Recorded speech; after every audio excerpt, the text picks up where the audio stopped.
Hi guys, welcome to JP Bashed. Today's video I'm going to do diff maintenance on the FTX DR8. So this is a very new vehicle for me. I've not really worked on it. I've took it out once and done one speed run with it, so I thought I should pretty much check the diff fluids and stuff, because they're well known, the manufacturers, for sending these cars out with very little diff fluid in them. So let's have a go and see what I can do. So yeah, I'm just gonna wing it really. I should really look at the instructions. It's a bit of a gripe of mine sometimes when people come into forums and stuff and they start asking questions and they haven't actually spent any time looking at the manual they've got. They just rather take the shortcut and ask somebody else who's done it, which is fair enough, but quite often the information they're looking for is right there in front of them. Right guys, this is a bit of a heads up because this video footage is over 2 hours long. I'm going to have to cut certain bits and I'm definitely going to have to fast forward certain bits, otherwise no one's going to want to watch it. So apologies if the editing is a little bit pants. Okay, cheers. So yeah, I've never took one of these apart before, so I'll try and pay attention to what screws I'm taking out where. I'm assuming to get at this centre diff I've got to take this top plate off. I'm guessing, looking at it so far, it's going to be potentially taking the motor out as well, or the motor mount, or something to do with the motor mount. Let's have a little look ski, see what we're playing with.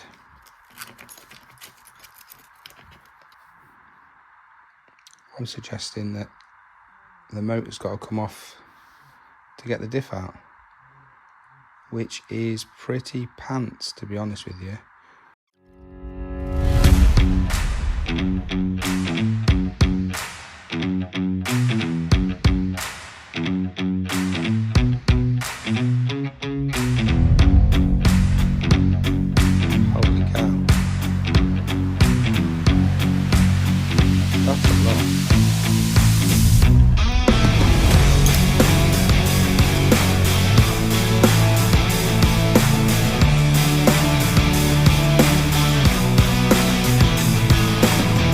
Should have released things up for us.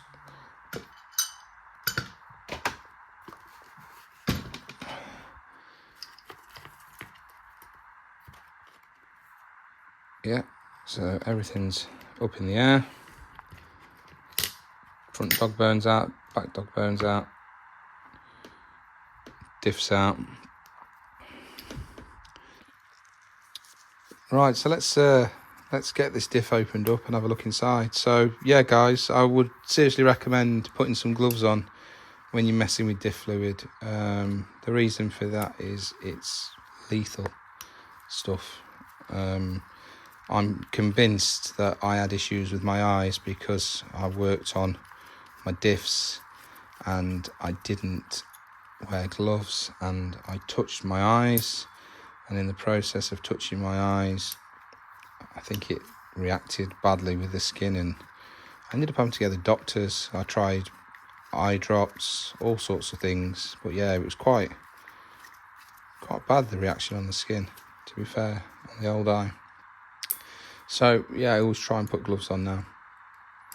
Do you know, I'm going to be amazed if I take this apart and then find out that it's actually filled correctly with fluid. So yeah, I've got some fluids there. I've got 100, 60 and 30. That's what FTX have sort of recommended should go in.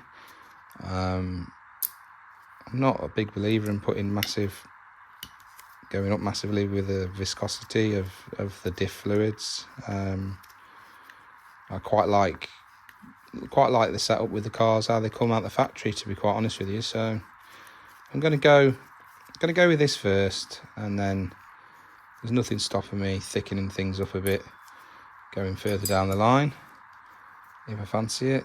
So actually, it's actually got pretty much the right amount of fluid in it. I'm absolutely amazed at that.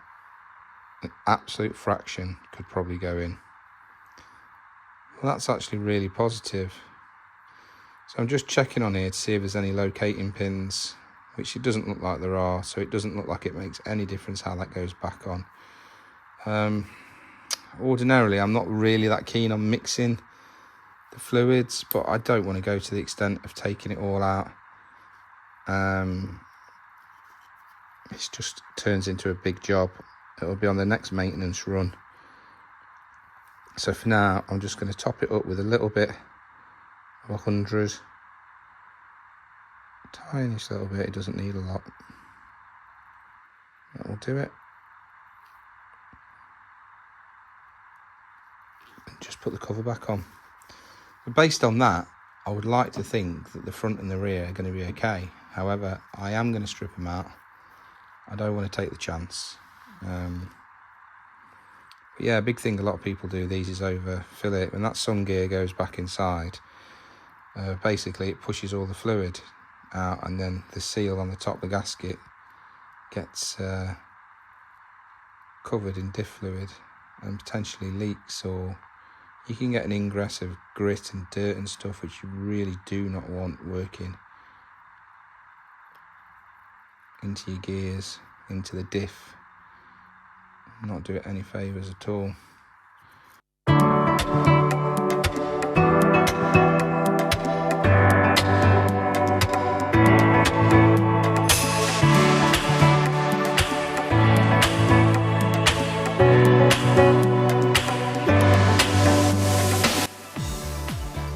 So I've gone to the rear of the vehicle.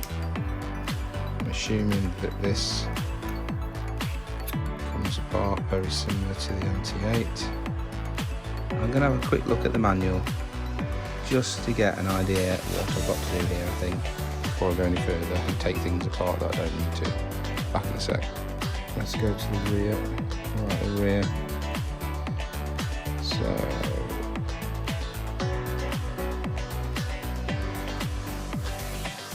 okay, there's the rear. Well, it looks like the hinge pins bolt straight through it. The one that I took out, that's correct.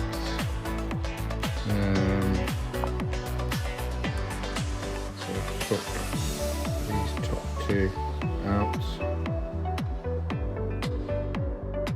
These two back here, sorry, they've come out, and it looks like the second hole in goes straight through that. Potentially, it should be out then. There's definitely some shims on there we're going to have to watch out for as well. Right, let's give it a go.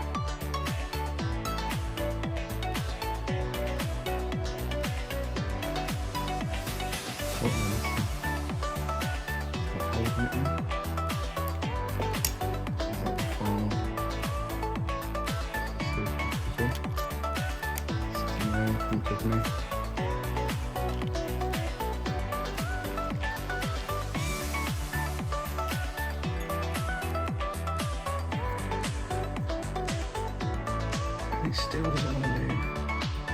I'm going to have to take that whole hinge off the back, I can see it coming.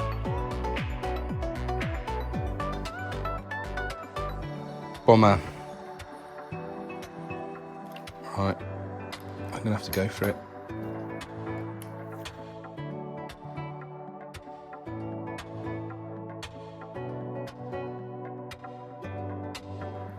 They are some decent hinge pins. I don't know if any of you know this, but I make hinge pins. And they are some thick ass hinge pins. and they do not look like they're going to bend very easily. That is impressive. That is what you want on your vehicles, people. Right.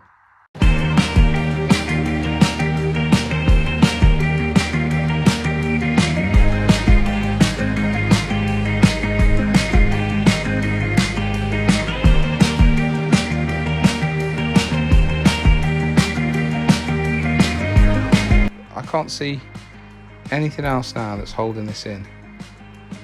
This screw's not showing. Let's just try it. What's the worst that can happen, eh?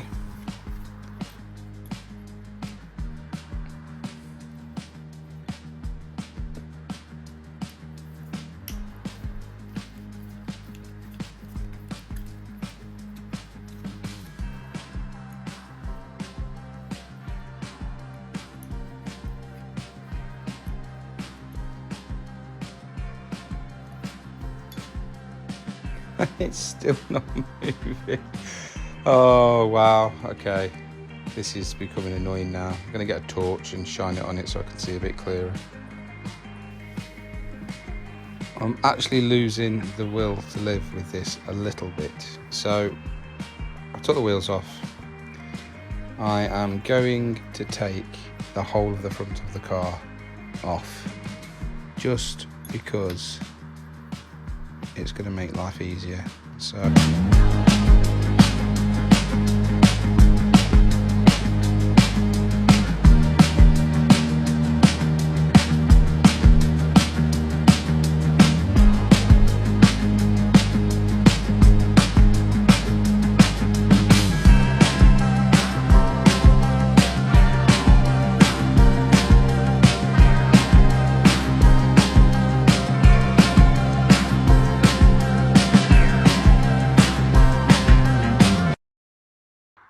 absolute pants.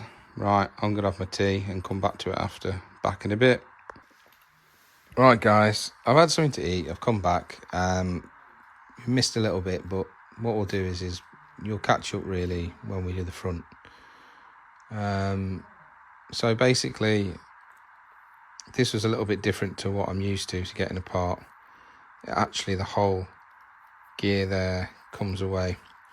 And I took it apart completely and filled it all back up, put it together, and it didn't spin right at all. So I must have done it 3 or 4 times before I actually got it right.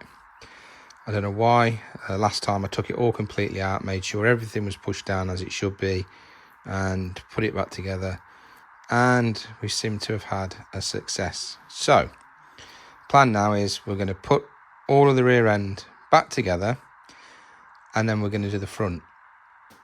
Now, I'm not saying the front's going to be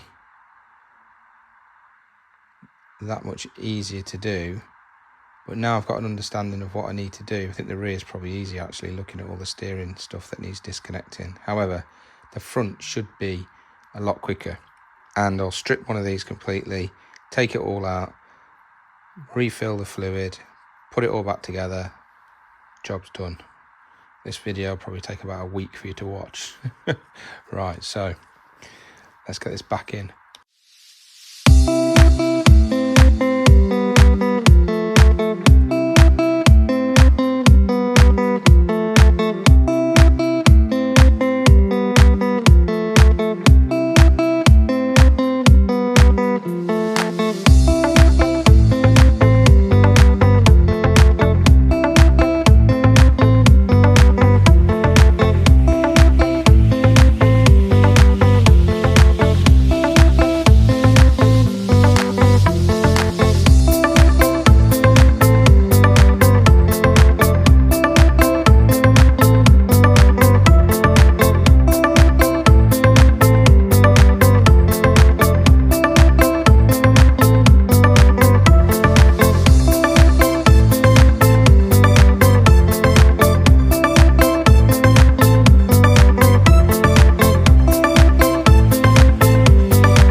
off, and let's get the front done so I can go to bed.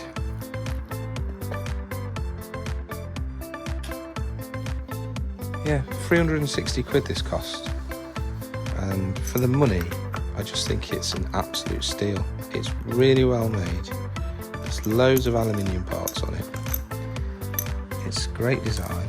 No, it's not, it's terrible design for maintenance. Joking. You know, it is built really well. So far I'm really impressed with this. So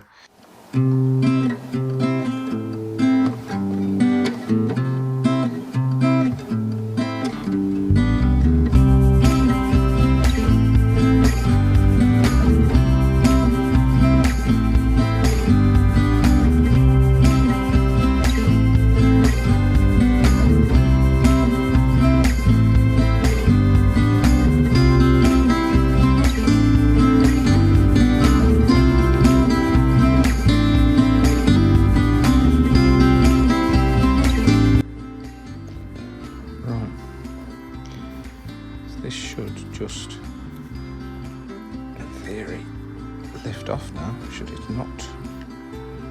Should it not just lift off, sir? The motor's gone again. Really annoying.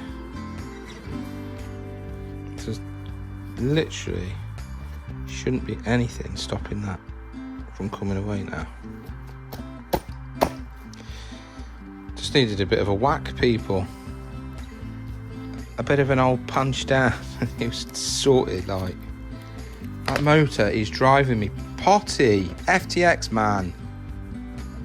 You know what I should do is just put 2 of the screws back in there to stop it flapping around. Would have probably been a good move.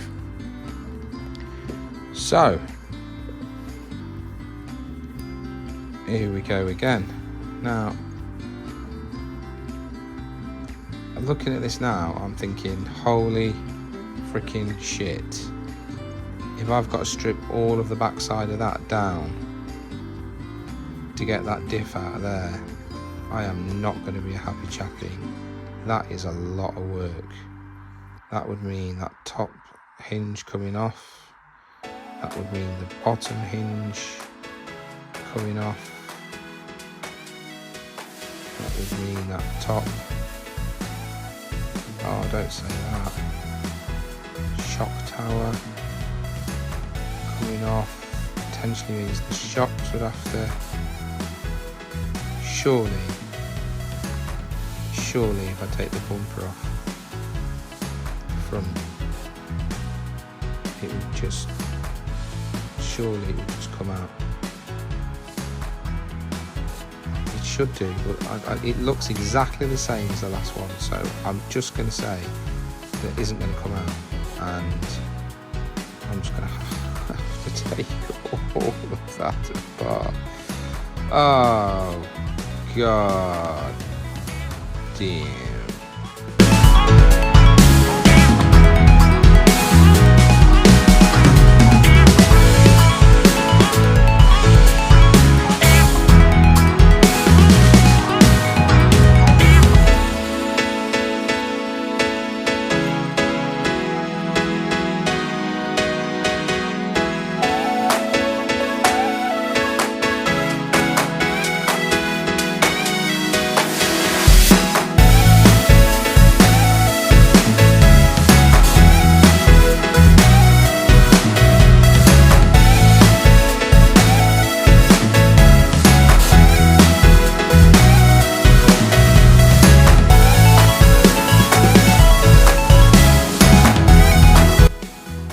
Lo and behold, it's fallen apart, which is what I wanted. So I've got to be careful now that it all doesn't fall to pieces, which is doing. Well, it worked. What I wanted to do worked. It worked an absolute treat, but that is a lot of effort. And there's no little washers on this one. Yeah, that is a lot of effort just to get the diff out.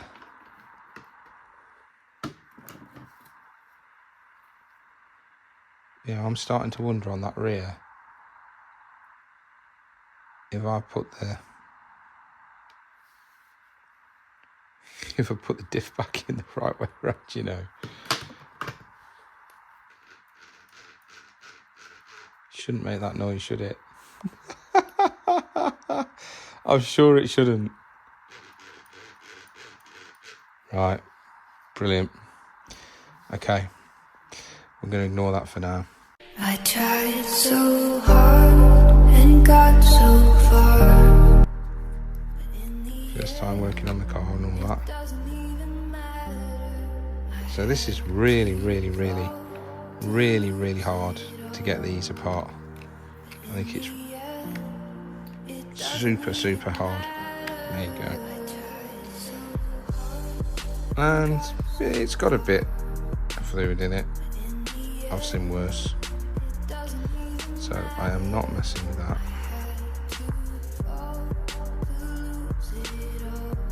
I am just going to top it up with a bit of 60 and hope that that's what's in it.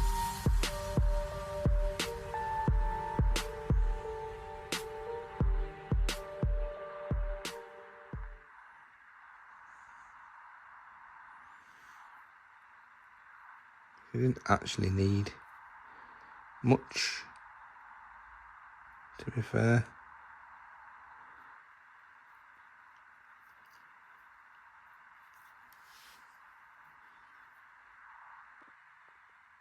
Right, I think this is the longest video I've ever done regarding an RC car, and my phone storage keeps on getting full, so I have to keep stopping. Right, just so you know, guys, I did put the diff in that wrong, so banged a couple of screws in the motor mount because it was doing my nut in. I took that back off, swapped it round, put it back together whilst I was offloading some stuff from the old phone storage.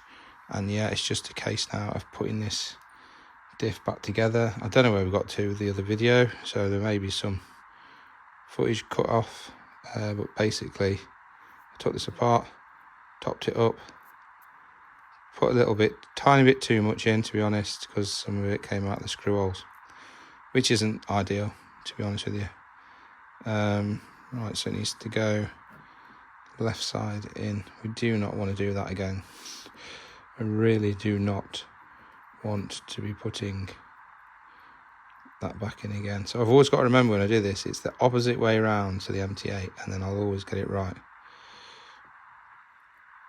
Okay. He says.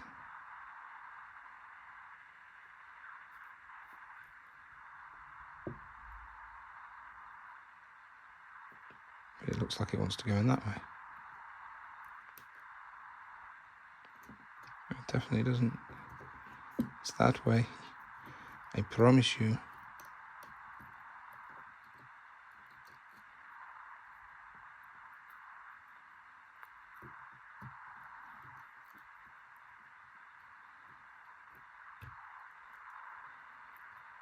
That's shim.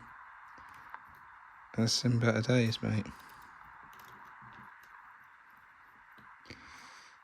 I don't like the way that's better. That is better. Right. Let's put this back together. Please. I can't believe how hard it is to get to the diffs on these cars. It is enough to put you off.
So the last thing to do then is to fit the center diff. So first thing on the list would be to take these two screws back out of the motor mount, and then we'll have a go. Do you know what? I think if I ever redid this video, I'd like to hope that the time it takes to do it would be reduced massively. I think a lot of it's been a learning curve as well on, you know, what you need to do and how you do it. Quite honestly say I was not expecting to have to take the front and the rear of the car off to get to the diffs, but there you have it. These things happen.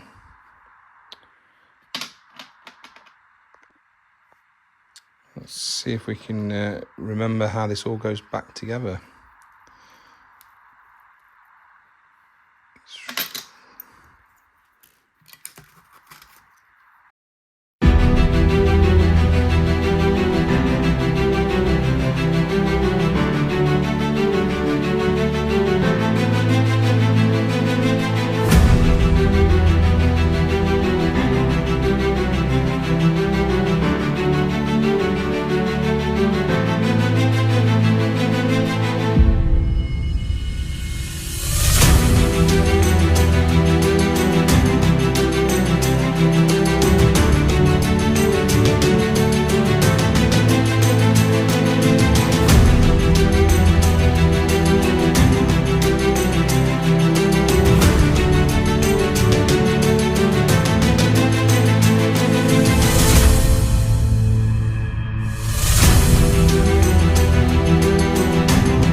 But yeah, it's quite a bit of work to get the diffs done on these. I think once you know what you're doing, it's not too bad, and it'll be a lot quicker.